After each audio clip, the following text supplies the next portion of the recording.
Now let's see how to generate the PAT personal access token for the GitHub repository. The steps are very easy and simple, guys. No need to worry. So simply you need to click on the profile picture of the GitHub.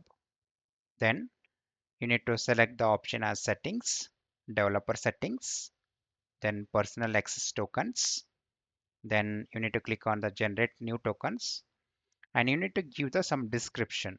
Then you need to define the scope like read, write, and etc. etc.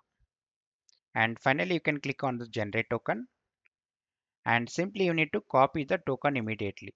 If you refresh the page, you won't be able to see the token again.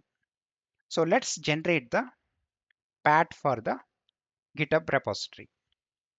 So simply you need to click on this profile picture. Let's select the settings. On the left side, you will be able to see the option as developer settings and click on the personal access tokens. Under this, you need to select the tokens classic and then come right side. So here you need to click on the generate new token. Again, under this, you need to select the option as generate new token classic.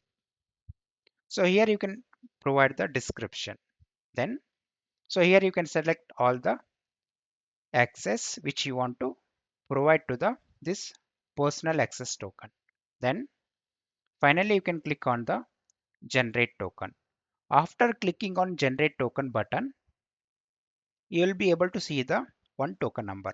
So simply copy and paste that token number in your local any of the file so that we can use that path in the Jenkins.